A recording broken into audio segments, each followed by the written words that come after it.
Okay, so in part 3 of this lecture, we're actually going to go ahead and derive, or at least start the derivation for the Green's function in the non-static case. Griffiths, he doesn't actually do this derivation. He just kind of gives the result and then checks that it works. But let's go ahead and do that. But first, I want to introduce this notion of retarded time that will come up because it's important. Retarded time. The idea is, let's say we have some sort of source here located at the vector r prime as usual. So it's some collection of charge, say. And then we're looking at some point r. And then, as usual, script r is the difference between those two. So the point is we want the potential of r and t.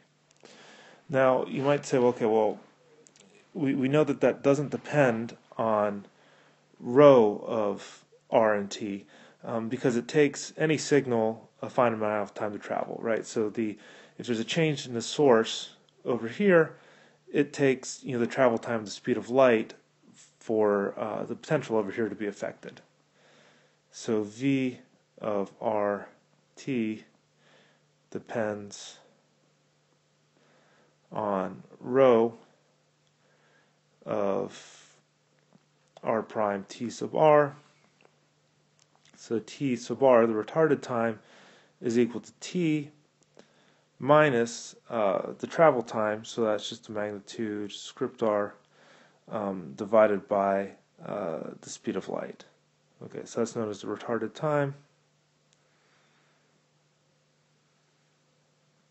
And it makes sense from relativity. Okay.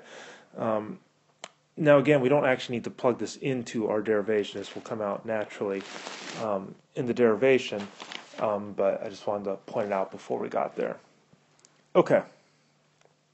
So what we want to do is, we want to find the Green's functions for the potentials v and a prime, and both of those obey the equation of block squared, acting on a or v. We'll just start with v. Just use a scalar. I mean, a is just trivially related. It's the exact same derivation, just 3 copies of it because it's a vector.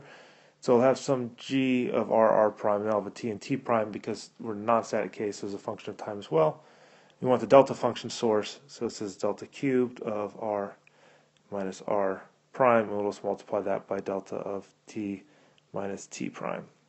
Okay, so it's the same thing. It's just now instead of the Laplacian that we had, when we were ignoring time, now we have the de-Lambertian that has the minus 1 and c squared t squared.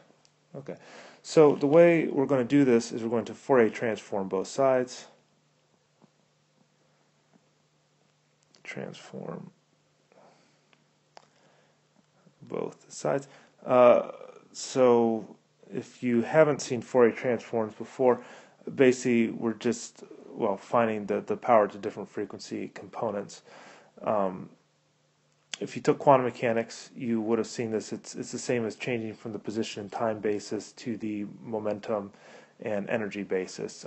It's exactly that. But anyways, the definition, in general, is if f of r t, so you have some function of position time, we can write it as basically just summing over. So write that as d cubed k d omega. So we integrate over all momenta, d cubed k, and energies, d omega. Or you can think of it in terms of waves, where k is 2 pi and lambda, and omega is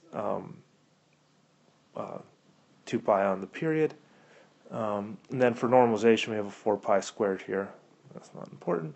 And then add up our different plane waves, e to the I k dot r times e to the I omega t.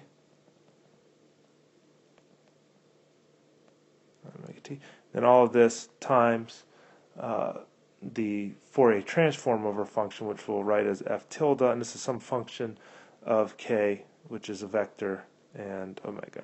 So it's the same vector k and omega that show up in our plane wave solution.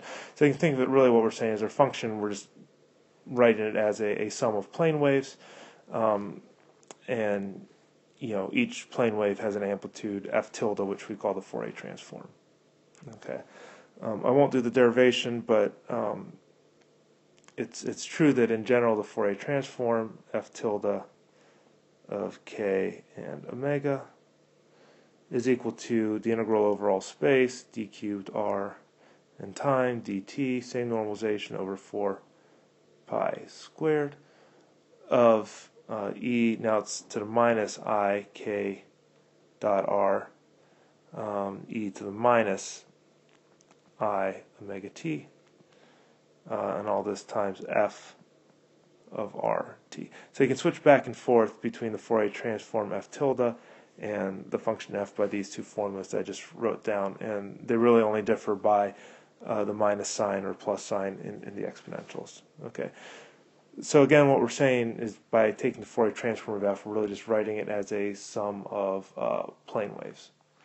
Okay, now so that's how we can take the Fourier transform of our function, of our Green's function. Now the delta function on the right hand side, so we want to Fourier transform that. So we'll just write that combined delta function as, so I need the Fourier transform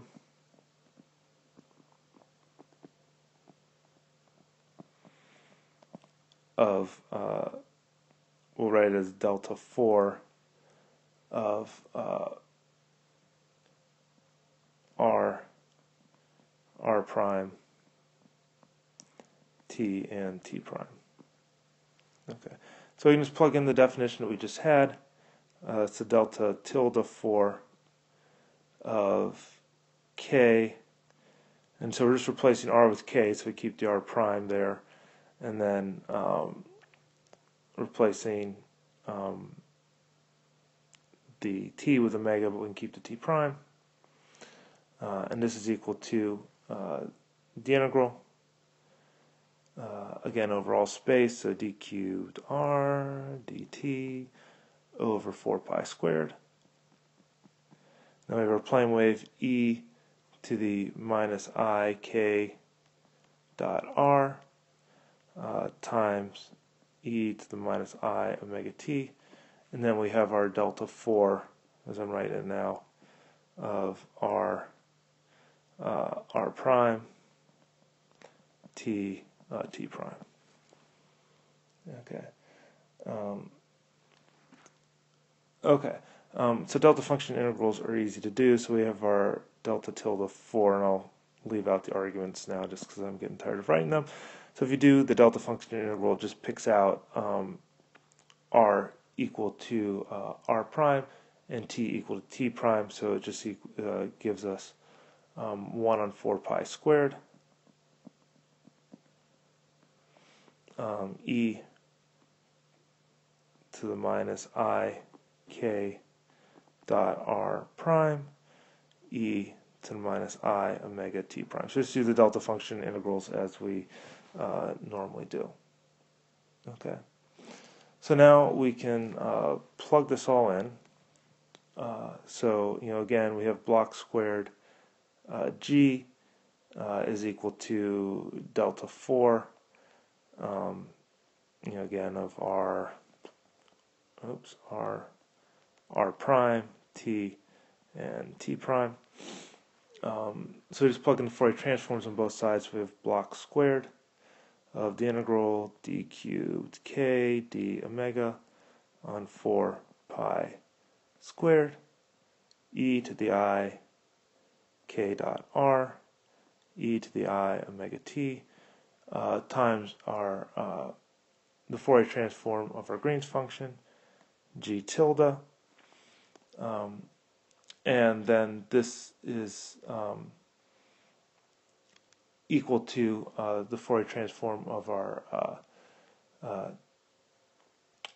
so this will be equal to, on the right hand side, the integral of d cubed k d omega on 4 pi squared times the Fourier transform of our delta function, And the Fourier transform of our delta function, so we need our plane waves in there. So e to the I k dot r, e to the I omega t.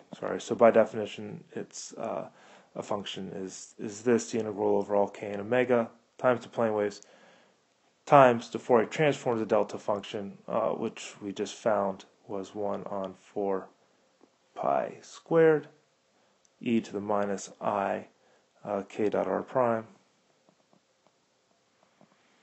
e to the minus I omega t prime. Okay. Okay, so in order for this to work, we can just basically drop the integrals and just look at the integrands. And so we notice this block square, it is acting on the r and t, not on the k and omega, so it doesn't affect the integral at all. Okay. So when we take the block square of the left-hand side, we have the 1 on 4 pi squared from our normalization. When we take the grad squared, that gives us minus k squared. When we take the minus 1 on c squared d squared by dt squared, that gives us 1 plus 1 on c squared omega squared. And then we still have our omega squared.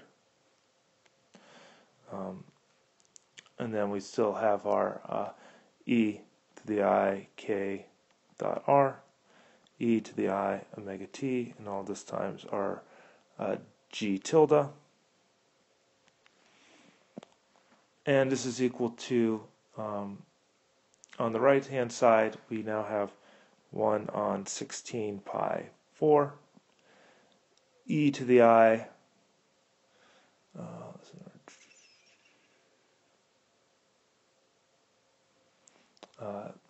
e to the I k dot r minus r prime, e to the I omega t minus t prime. Okay, so we have that. And so then we can just divide out. So we can divide out by the e to the I k r, e to the I omega t. Those will cancel. We can cancel out 1 to 4 pi squareds, and then we can divide by that prefactor. So just solving this for g tilde, this gives us minus 1 on 4 pi squared times 1 on k squared minus 1 on c squared omega squared. So that minus sign came from flipping the sign on the k and the omega. And then we're just left with the e to the minus I k dot r prime, e to the minus I omega t prime. Okay, so this is the Fourier transform of the Green's function. So now all we need to do is to plug this back into the definition of G, the inverse transform from the Fourier transform, and then we'll finally have our Green's function.